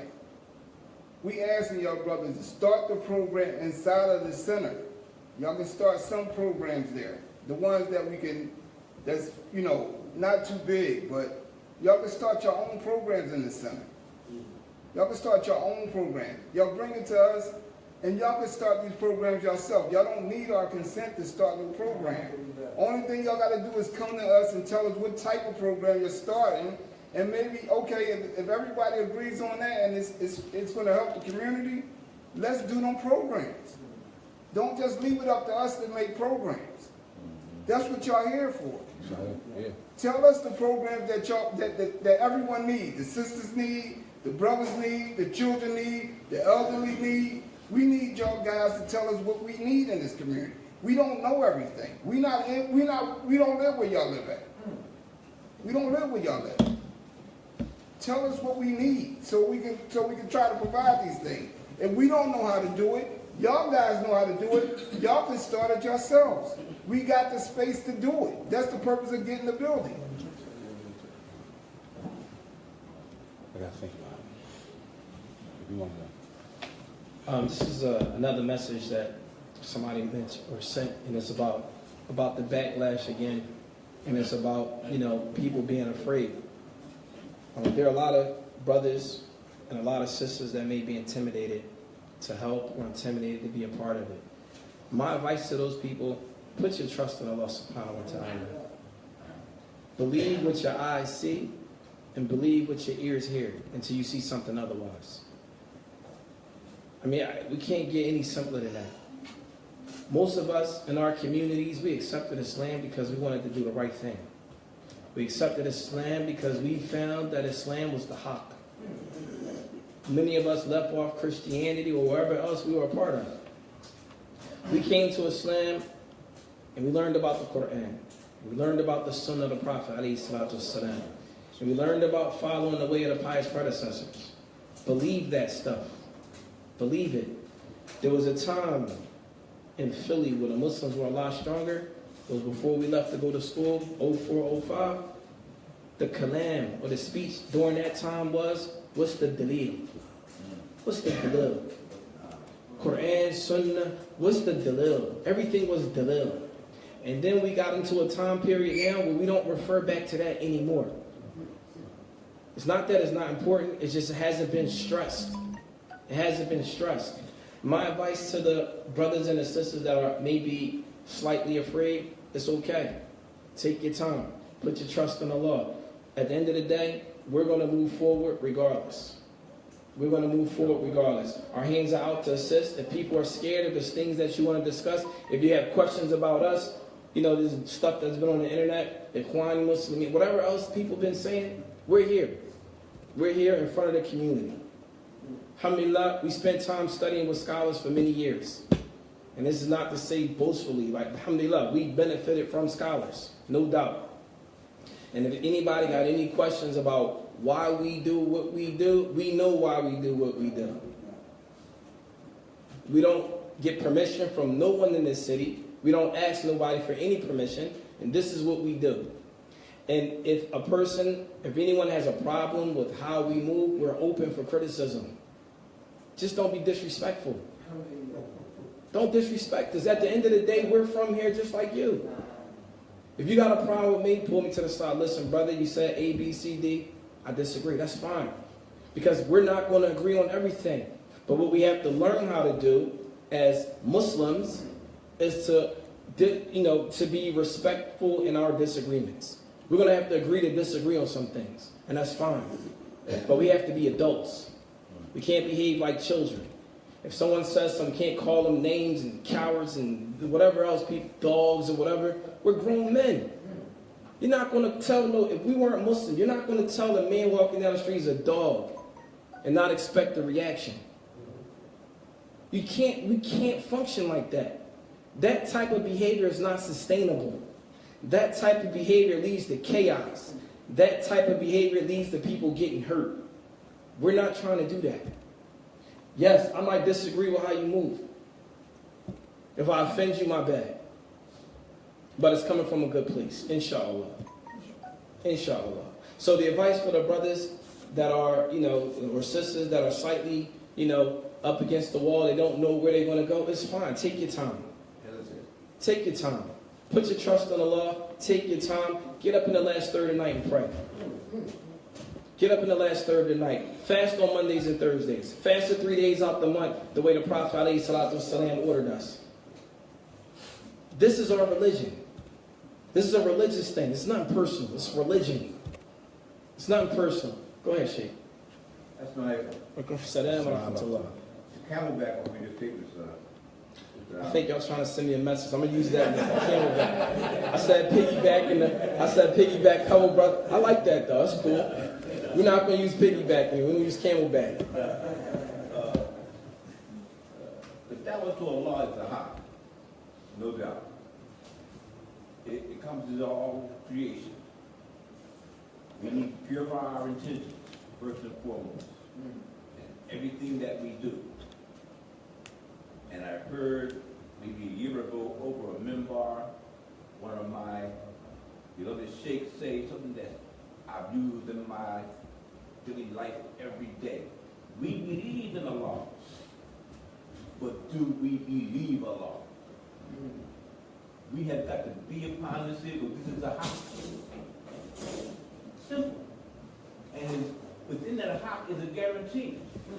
If you do it for my pleasure, I'll enter and support you. You can't lose. We do it for the pleasure of Allah. And He will send us all the help that we need. All we got to do is purify the niyat. And get busy. Do whatever you can do. If all I can do, I am 68 years old. If all I can do is get up in the night and Thursday night and pray to my Lord, I'm crying. Understand? I'm crying, I'm begging, I'm pleading. Help these brothers. Assist them, aid them. I'm going to talk it up, run it up, whatever it calls for, but this thing is hot and it has got to be moved forward. Time out of nonsense. Time out. I'm done. The food is here, but like the Sheikh said, one thing, bottom line, brothers, we gotta get busy. We do too much talking. I'm not even a talker. I'm like way over my limit for the day. I'm way over my limit for the day. But we gotta get busy. I'm only talking because I feel this a necessity. If I didn't have to talk, I would be sitting here and be quiet. We gotta get busy. Too much. We doing too much talking and looking. We gotta get busy. Once the building is established, the same way different texts were sent out for donation, but there'll be a text sent out for like a demo crew. So this way it's separate from people who have skills. The demo crew doesn't require a whole lot of skills.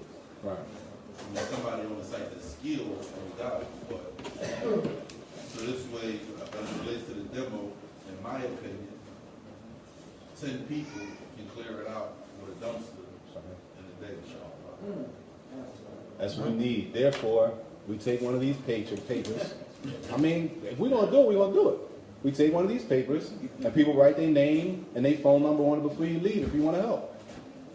If it's 20 of us working, it's going to take a lot less time than if it's 4 of us. You know what I'm saying? So everybody, one sheet of paper, we write our names and phone numbers on it. This way, when it's time for that, we can do it. Let me ask you a question. You can start the demo program. You can do it. If you qualify and you qualified on the demo, you can get these 10 brothers that are going to sign this paper or 20 or whatever, and you can organize that. This is what we're trying to do here. You don't need us to do it. That's the only thing. Come up here. I want to start the demo program. And alhamdulillah, you can come up here and start the demo program. You can do the demo. You don't need us there. You know what I mean? As long as you qualify. You gotta open the door. You know what I mean? I'll open the door for you. But if you qualify for demo and you got the credentials to do it, as long as you got the qualified credentials, you can lead that program for us.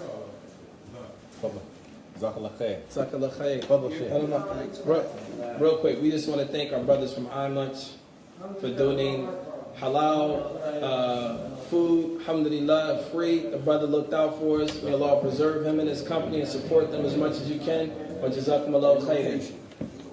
Where they located? What's the address for IMFC? 1233 North 31st Street. 1233 North 33rd Street. 31st. Balls, you know. I mean, I know. Yeah, right. Well, I mean, we just gotta mention it anyway, mashallah.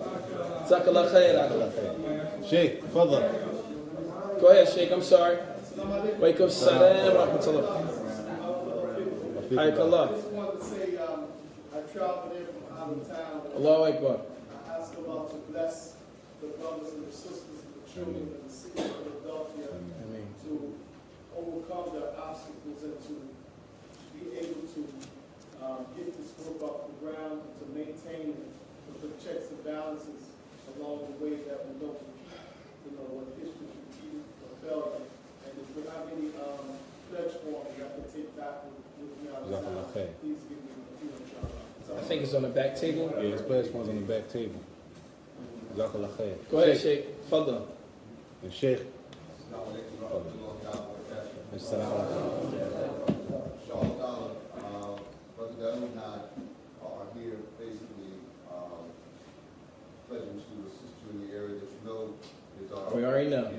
And look, really quick, just so brothers know, the Sheikh right here, they're part of Muslims in this city from the elders who started the first Islamic bank. Huh? They started. No. They started the first Islamic bank. And he also runs the Zakat Foundation they have out of West Satya, and we look to working with them. These guys, they put the work in. They didn't do a lot of talking, but they established an Islamic bank back in the 80s. Back in the 80s. I'm sorry, the 90s. Early 90s. And so we're gonna, alhamdulillah, for them supporting us. Alhamdulillah, that's big. So go ahead, Sheikh. Finish what you're saying.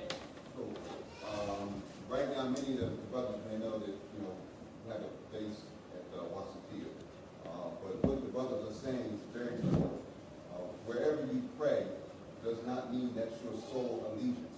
If you're serving Islam, you just need a platform for which you serve Islam. And so, alhamdulillah, the Imam Muslim Family Center basically, for us, represents the future with respect to what's going to take place after Allah subhanahu wa ta'ala takes our souls. We are in that era where the Prophet stated the average age of my ummah is between 60 and 70, and very few get beyond it. We're in the fourth quarter. So whatever we can do from a standpoint of transferring knowledge, resources, contacts, points of view, and understanding the earth. There's an earth that exists here in Philadelphia. And so we have the demeanor, we have all the evidences, but we also have to understand our people. And inshallah, by the mercy of Allah subhanahu wa ta'ala, having blessed you brothers with the classical training, and then you also link that with the people of the society that have done some of what we call the manual labor. Inshallah, we ask Allah subhanahu wa ta'ala blessing. So we are committed to helping in the area of zakat and administration, and inshallah ta'ala, we want to draw from you, Brother Ali, but I've said that, your studies with respect to Islamic finance, because one of the mistakes, and I'll say this and we'll finish, one of the mistakes that many of the Saajid make when they start up is that they forget, the basic statement Allah subhanahu wa ta'ala is telling that, when you establish a masjid, they establish the prayer and zakat.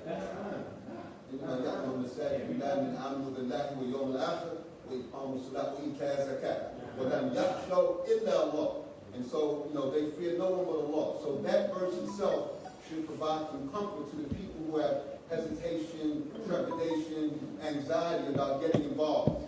That doesn't exist in Islam when you're doing it for the pleasure of Allah subhanahu wa ta'ala. So we just want to just publicly make that commitment to Allah. And are we making salat? Because that is... Yeah, Sheikh, we definitely going to make salat. Don't put us out there like that. Listen, we got time, Sheikh. We're gonna eat, because we're gonna eat.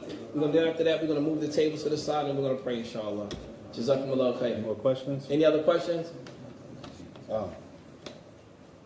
Go ahead. Yeah, the address, the different ways to donate. And there was one thing, sister. Here.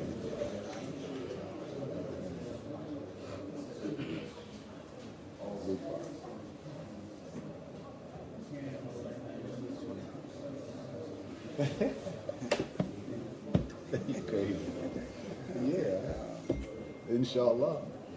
Yes, I'm sorry. I have a question. Fadal. Is it going to be established legally on record as a non-profitable Yes. Good question, Justin. We already did. religious-based organization? Yeah, the Imam Muslim Family Center is already a non-profit. It's already registered and everything. With the numbers, all that is done already. It was a good question, though. All of the donation information, we want to try to collect something today if we can. This here has all of the ways to donate. If a person's not here, make sure you take one of these, pass them around to anybody that you may know may be able to help us. And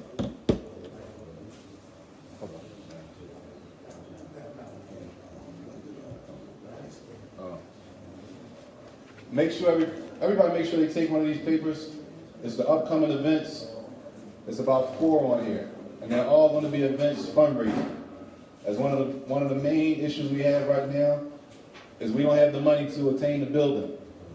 So we have to put our money together in order to attain the building. That's where we are at this point. If we can leave here and if everybody can give, how much now? $20. A bean, $100. 20 people have $100, great. If 20 people have 50, excellent. If 20 people have 20, excellent. Whatever we need. If one person got 10,000, that's even Excellent. better. Just put it out there. Just put it out there. Point being, we don't have the money. The money is going to come from us. You can still go through the PayPal. You can still go through PayPal. You can still go through Cash App. You can still go through. You can mail a check in here. However you want to do it. You got a swiper card here if you want to do that. But we need because remember, brother, it's not going into our pockets. It's a building sitting there waiting for us, with a lease waiting for us, with space waiting for us. Huh? You just gotta go get it. We got to get it. Khalas? And at that building, right across the street, we got a parking lot, actually. Free parking, because Lancaster Avenue had meters, so we got free parking. I'm assuming it's about enough parking for 100 cars. At least. At least 100 cars. So we in the right location for parking and transportation. There's a lot of transportation going and coming from that area. I have one more question, inshallah. Since you had mentioned the parking lot, I think a great way to raise some of that money is using that parking lot, having a section for the masjid and renting some of those spaces. We don't own it. Oh, Yeah, you we don't own No. So That's a we good can park idea, there though. for free? Park there Yeah, for it's free. free. Park. Okay, all right. Okay. Another suggestion maybe to raise money to help with the center is to rent out the space for walimas, aqiqahs, things like that. Yeah. Gee. Jay. So the sheikh is passing around a bucket. We got a lot of ways to take the money. Bucket. A lot of ways. Pass around a bucket. We got the swiper here, PayPal, Cash App. Also, we have a website under construction. The website is under construction, and we're going to update that once it gets. We also have the social media accounts. A sister said something about even certain hours of the day we obtain this building is even having something for the sisters to actually, a lot of sisters don't have nowhere to exercise. A lot of sisters want to exercise and don't have a gym to go to where it's all women. So one sister wants to try to establish something like a gym inside the masjid, certain hours where we're not, having salat or classes. She want to take an hour of her time to establish somewhere where the women can have a gym to come work out at.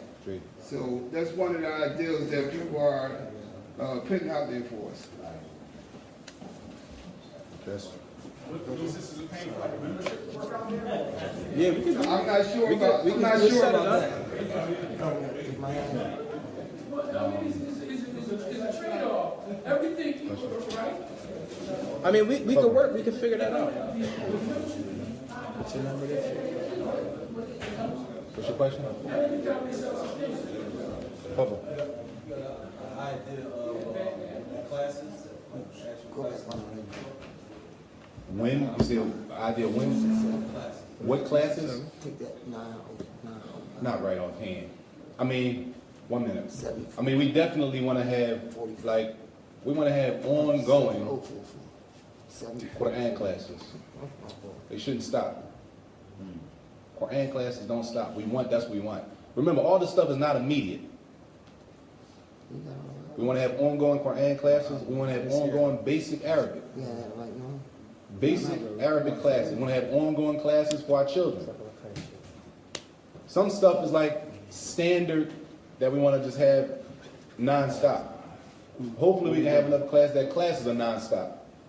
But some classes are like, you know, Quran all year. Men and women. If y'all know people, y'all gotta bring them. I don't know everybody, so you know. But initially right now I don't have like anything in my mind right now as far as classes. But I mean, I know the basics. We're not really going, you know, all the way in left field. We starting with the basics. Basic stuff. Ad-Durus al-Muhimma, Important Lessons for Every Muslim, mashallah, is a book that's very comprehensive. It's a lot of basics in the book. Basics. That you can't jump to left field. You can't go to third base without coming around first and second. It doesn't matter how big the book is. It's about how much information, the tariqah, the path, the way that the scholars, the ulama teach, the way that Tulab al-Ilm students knowledge learn. It's a program. Sheikh bin Baz didn't become Sheikh bin Baz, just kill it like that. See what they mean? If you read their biographies, one time I read their biography, Sheikh bin Baz's biography, I'm reading his biography, I'm looking at all the books that he studied and memorized, and I'm saying to myself, these are all the books we do in school. Same books. It's not like some magical potion, right? But it's a path, it's a way that they do it. You follow this path as the people did. You don't have to reinvent the wheel. They start with the small books, simple, small, straightforward. You master that. You don't just finish it, let me hurry up and go to the next book. You master the information in that book before you move to the next book. Because the next book contains the first book's information and more. So if you didn't master the first book's information, you're going to be shaky in the second book. We're going to stop, inshallah, but I don't have anything. Yes? Assalamu alaikum. So, my name is Mansour. So my question I wanted to ask is what you have answered about the study, Al-Karatu, studying about Islamic religion. I've been in this country maybe probably like getting to 3 to 4 years. So I've really evaluated the Muslim, especially in this land of Philadelphia. May Allah bless the people of Islam. May Allah increase them in knowledge. About the Islam, I really cherish here because I've visited like 5 or 7 states. But when I came here, the first day I stepped out 15th Street, I said, mashallah, this is where I'm going to stay. So I stayed here, but after a while, I saw everything that was going on. The fitna from here, for that. I looked at this is strange to what we have been used to in my country. Right. Because in my country, we have a lot of kutur, and we have a lot of mashayikh. That is Nigeria. I'm from Lagos. So, and I understand that when I also evaluate the study of the Muslim, I see that everybody wants to be a scholar, and everybody wants to be a student of knowledge. Which I think is a good, I think somebody might, I think it's not a right thinking for people. Because according to what we learn in Islam, some people are made to be a scholar, while some people are made to be a student of knowledge, while some people are made to be a businessman. And some people are, like now, I can't challenge any of the brother yet, because their own field have went there to study. And me, I'm a medical doctor, or you're a TSS, you're a seller, but you want to be debating with a student. So everybody has to know their places. Number one. Number two is that I understand that the knowledge of the Quran here is not really the knowledge of the Quran. Because where I came from, at the age of 5, 6, 7, 8, 10, you should have memorized Juzul Amma. And that was, nobody cared. I know that we have a lot of scholars because about Arabic, but Arabic is not the major. The major thing we focus on is how to recite and how to read the Quran. That's why when you hear about Africa, they have a lot of verse in the Quran. So I think I would encourage our brothers, I would say that inshallah, I really want us to focus on the learning of the Quran. Not, and just as I said, not everybody is going to be a scholar. And not everybody is going to be a student of. You know, the people that have sacrificed themselves, they have sacrificed, they are here to teach us. Exactly. And the major thing they can teach us, their manner with them, the trust they can give them to us to teach us the book of Allah. Because it's not people that you cannot say, the Muslim brother cannot respect Surah Al-Fatiha. And I'll say, I'm a Salafi, everything on the internet. But I'll say, can you recite Surah Al-Fatiha? I will teach you. He's right. I would believe that my brothers and the learned people here, I would say the amount we want to give you, and we want you to take it. Inshallah, may Allah help you people. So, try to teach us Quran. And whatever you can teach us else, the book of Islam, inshallah, try. But the Quran is the one to give you amana. And Allah make it easy for you. Amen. All right, so let's We'll stop. stop with that, but I gotta mention this one story since he mentioned that. There was a brother, first of all, he's right. We're not trying to make the whole community into Tulab al-Ilm students. We need students, we need doctors, we need lawyers, we need female doctors, we need engineers. We need everybody. We don't need all students because everybody's going to leave and go study. We got to be realistic. We do need that, but we don't need everybody to do that. We need other places too. But I'll just end on this Quran story. That it was a brother in my class named Ahmed from Senegal. So we're in Quran class one day. Ahmed is a Hafiz. And I used to have this problem on the test. The test says, mention the dalil. Not just the dalil, mention the dalil from the Quran specifically. Now when you mention the dalil from the Quran, you got to mention the dalil from the ayat, exactly how it is. Where as in a hadith, you might be able to say, or it comes like that in a hadith, something like that. But the Quran, you can't. You got to mention the ayat with the Quran. So sometimes on the test, right, I'm looking at the paper and it says, mention the ayat from the Quran. So I'm thinking, and I look here, thinking, he's Hafiz. I said, I know he knows it. Muhammad Yassin, I know he knows it. I look here, Hassan Nuri, I know he knows. He's Hafiz too. Look to the side, Hassan, he's Hafiz, I know he knows the ayat. Because I can't remember, is it Len or Lem? I can't remember one letter, so I'm stuck. I look here, Ahmed, he's Hafiz, he knows it. So I asked Ahmed one day, I said, Ahmed, how many people in your country memorize the Quran? A lot of people memorize the Quran? He's from Senegal. He said, the question, he almost chuckled. Memorize the Quran. He said, the question where I'm from is not how many people memorize the Quran. The question is how many people didn't memorize the Quran. That's the question in my country. Crushing it. Crushing it.